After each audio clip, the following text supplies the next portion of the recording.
Lock the doors, turn out the lights, and climb into bed. It's time for Hillbilly Deadtime Stories.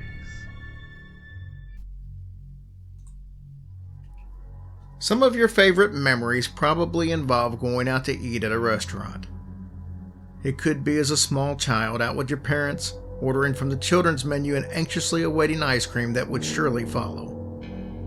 Maybe it's a memory of celebrating a special occasion such as a birthday or anniversary with your favorite meals surrounded by friends and family.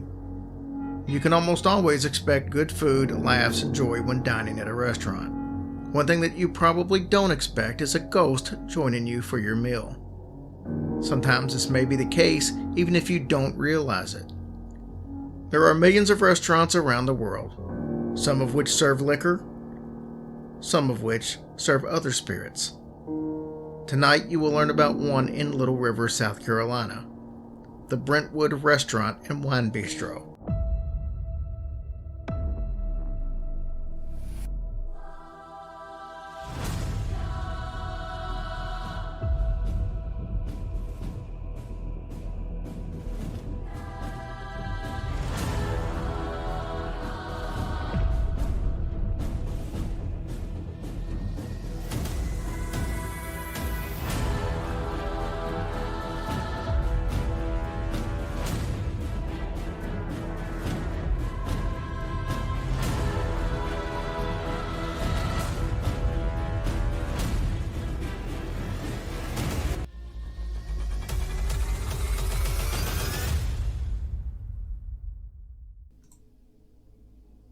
This beautiful Victorian home was built in 1910 by Clarence and Essie Besant McCorsley.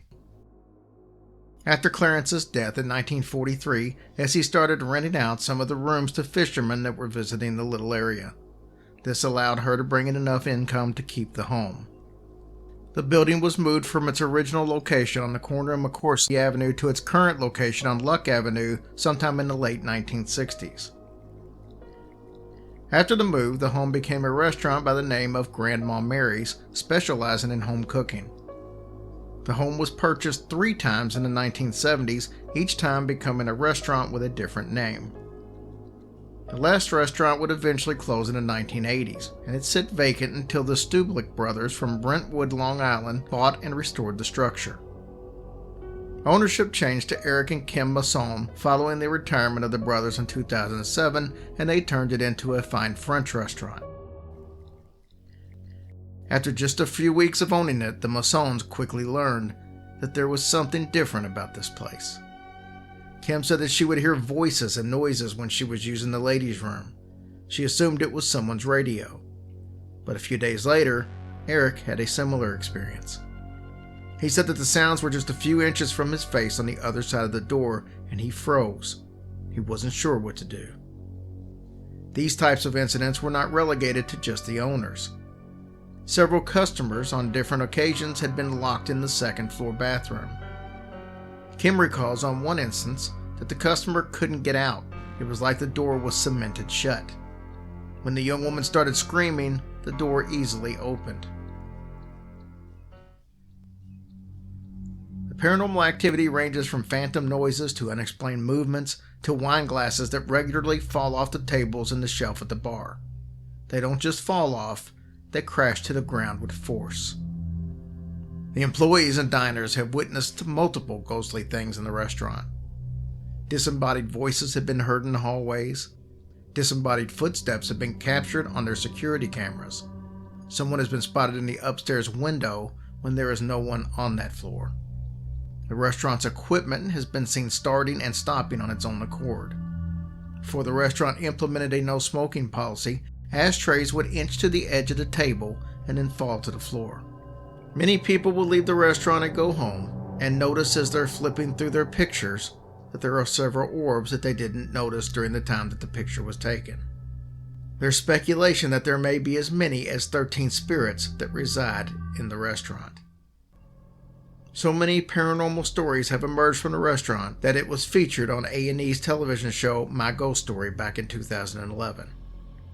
The Massons, looking for some answers, invited a group of paranormal investigators to examine the premises. The lead investigator said that his crew saw some things such as a dumbwaiter moving on its own and reflection in a mirror, and that he just couldn't explain it. So the Masons decided to just accept the haunting and deal with it. They embraced the haunting and hoped that you come for the ghost but stay for the food. Eric Masson said that they have an agreement with the ghost. I leave them alone, and they leave us alone.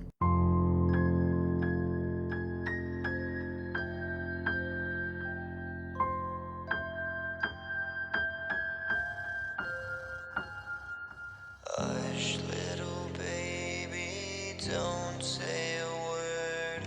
Or Daddy has to fight off a zombie herd. And once that zombie herd is dead, Daddy has to hack off the devil's head.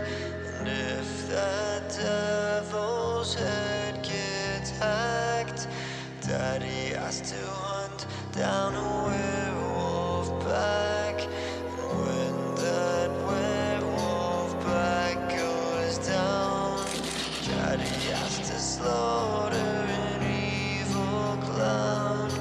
And after the evil clown is killed, Daddy has to take on a vampire guild.